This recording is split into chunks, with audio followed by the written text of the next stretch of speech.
Faizul Karim memorial academy school and কলেজের যাত্রা শুরু করে 2023 সালে। 2024-এ তাদের একাডেমি কার্যক্রম শুরু করে। এরই মধ্যে প্রত্যন্ত চর অঞ্চলের পিছিয়ে পড়া শিক্ষার্থীদের শিক্ষা ও মেধা বিকাশে শিক্ষার্থীদের উৎসাহিত করতে প্রথমবারের মতো শরীয়তপুরের সখীপুরে ফয়জুল করিম ফাউন্ডেশনের উদ্যোগে শিক্ষা উপবৃত্তি পরীক্ষা 2024 কার্যক্রম হাতে নেয় প্রতিষ্ঠানটির পরিচালক আলাউদ্দিন মিয়া এফসি।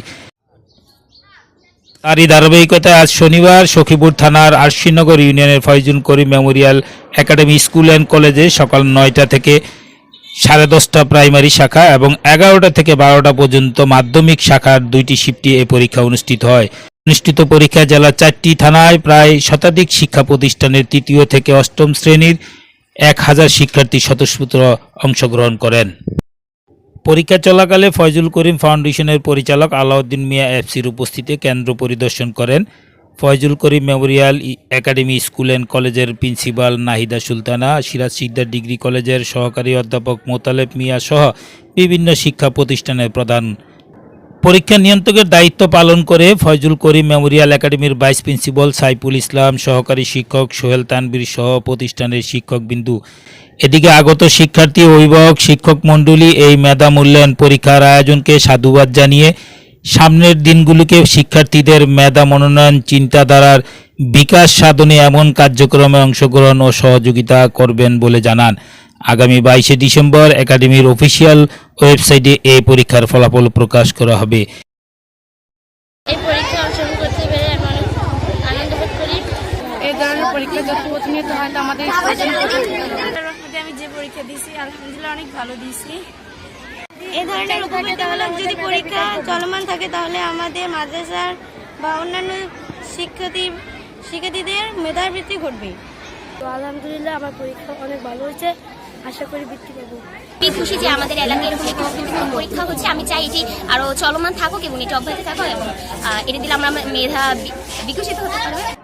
আমরা আজকের এই পরীক্ষায় অংশগ্রহণ করতে পেরে সত্যি আমরা অনেক আনন্দিত এবং অনেক গর্বিত। আমাদের যে ছাত্রছাত্রীরা এখানে অংশগ্রহণ হচ্ছে সবাই আসলে অনেক বিষয়টাকে খুবই ভালোভাবে উপভোগ করতেছে এবং যাতে ভবিষ্যতে এই ধারা অব্যাহত থাকে। আমরা আমাদের দৃষ্টি থেকে যেটুকু দেখলাম নিরপেক্ষ হওয়ারই সম্ভাবনা এবং নিরপেক্ষ হবে আমরা আশা করি এবং ছেলেমেয়েদের মেধার বিকাশের জন্য এই ধরনের আয়োজন অত্যন্ত গুরুত্বপূর্ণ। পরীক্ষায় সামনে যেন আমাদের তৃতীয় প্রান্তিক মূল্যায়ন যেটা হচ্ছে, এতে করে ছেলে মেয়েদের অনেকটাই উন্নতি হবে। এই উপবৃত্তির পরীক্ষা উপলক্ষে তারা এই লেখাপড়ার প্রতি খুব জোরদার করতে হচ্ছে। এমন আলাউদ্দিন মিয়া এফসি ভাই যে উদ্যোগ নিয়েছে আসলে এই স্কুল এবং কলেজকে আন্তর্জাতিক মানে প্রতিষ্ঠানে রূপদান করার জন্য, এতে আমাদের মানে এই প্রত্যন্ত অঞ্চলের ছেলেমেয়েরা স্বাচ্ছন্দ্যে লেখাপড়া করতে পারবে এবং বিভিন্ন ধরনের সুযোগ সুবিধা এই স্কুল থেকে পাবে। এটি নেওয়ার একটা উদ্দেশ্য ছিল যাতে আমাদের বিভিন্ন স্কুলের ছাত্ররা একটা মেধা তালিকায় এসে এবং তাদের নিজেদের মধ্যে একটা সাহস সৃষ্টি করতে পারে। আমরা 100% নিশ্চয়তা দিতে যাচ্ছি যে আমরা 100% সততার সহিত আমরা খাতা দেখব এবং একটা ভালো একটা রেজাল্ট জনগণের সামনে, শিক্ষকদের সামনে, ছাত্রদের সামনে, দেশবাসীর সামনে উপস্থাপন করবে। আজকের এই যে উপবৃত্তিমূলক পরীক্ষা অনুষ্ঠিত হচ্ছে, তো এই উপবৃত্তিমূলক পরীক্ষা এটি ছেলেমেয়েদেরকে উৎসাহিত এবং অনুপ্রাণিত করতে সহযোগিতা করবে এবং এই প্রতিষ্ঠানটি এই এলাকায় মানসম্মত শিক্ষা বিস্তারে অনন্য ভূমিকা রাখবে। এটি বিশ্বাস করি যে এখানে এরকম একটি শিক্ষা প্রতিষ্ঠা ছিল সময়ের দাবি। বিশেষ করে এই প্রতিষ্ঠানটি খুবই গুরুত্বপূর্ণ ভূমিকা পালন করবে, এটি আমি বিশ্বাস করি এবং প্রতিষ্ঠানের জন্য অনেক অনেক শুভকামনা। এখন তো এটা প্রাইমারি থেকে হাই আছে, ফিউচারে আমাদের প্ল্যান আছে যে এটা আমরা পলিটেকনিক্যাল ইনস্টিটিউট করব, কলেজ করব, সেই প্ল্যান নিয়ে আমরা এগিয়ে যাইতেছি। তো ইনশাল্লাহ আমরা বলবো আমি মানব সেবা যেটা এলাকার জন্য, মানুষের জন্য যেটা করতে পারছি এটা অনেক ভালো লাগছে। আর এরকম যেন সবসময় মানুষের পাশে আমরা থাকতে পারি এবং ভালো কিছু করতে পারি, সেই প্রত্যাশা। আমরা 2000 সাল থেকেই আমরা অনানুষ্ঠানিকভাবে কার্যক্রম শুরু করি এবং বিভিন্ন সামাজিক কার্যক্রমে অংশ নিই।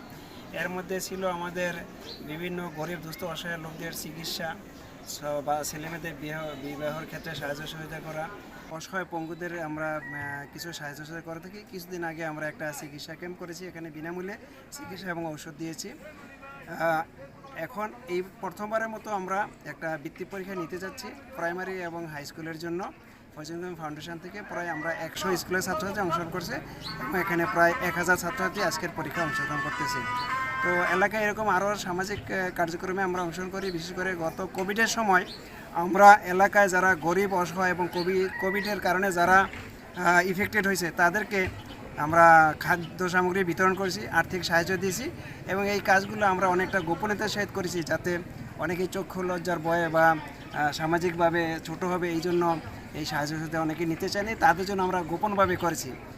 আর আমি একটা জিনিস এখানে জানিয়ে রাখতে চাই যে আমি একজন চার্টার অ্যাকাউন্ট হিসেবে এলাকার প্রতি আমার যে দায়বদ্ধতা, সেই দায়বদ্ধতা থেকে আমি এলাকায় মোটামুটি 100 সহস্রাধিক ছাত্রছাত্রী এবং এলাকার লোকজনের বিভিন্ন জায়গায় কর্মসংস্থানের ব্যবস্থা করতে পারছি। আমাদের এই Faizul Karim memorial academy school and কলেজে বর্তমানে প্রায় 20 জন শিক্ষক এবং 5 জন কর্মচারী এখানে কর্মরত আছেন। তা আমি মনে করি সামাজিক দায়বদ্ধতার সাথে সাথে যে একটা যে চ্যারিটির পাশাপাশি এলাকার মানুষের যে কর্মসংস্থান, সেই কর্মসংস্থানের এটা একটা ভালো উদ্যোগ এবং আমি দেশে বিদেশে চাকরির সুবাদে বিভিন্ন ব্যক্তিকে বিভিন্নভাবে অনেক ধরনের চাকরি কর্মসংস্থানের ব্যবস্থা করে দিতে পারছি এবং এরকম একটা প্রজেক্ট আমাদের এখনও আছে। তো আমাদের ফয়জুল করিম ফাউন্ডেশন যে ট্রাস্ট, সেই ট্রাস্টটার আজকের যে কার্যক্রম এটা ব্যাপক আকারে শুরু হয়েছে। আমরা আগামী দিনে এটাকে আরও জেলা পর্যায়ে উন্নতি করে পরে জাতীয় পর্যায়ে করব এবং এই অনুষ্ঠানটার পরে আমাদের প্রত্যেক মাসেই একটা করে অনুষ্ঠান আছে। বিশেষ করে আগামী রমজান ঈদে আমরা এলাকায় যারা বয়স্ক এবং কোরআন পড়তে পারে না তাদের জন্য কোরআন শিক্ষার আয়োজন করেছি এবং আগামী রমজান মাসে আমরা একটা ইসলামী কালচারাল প্রতিযোগিতার আয়োজন করেছি। সেখানে আমার বড় ভাই মোহাম্মদ ফয়জুল আহমেদ লন্ডন প্রবাসী, উনি এটা স্পন্সর করতেছেন। তো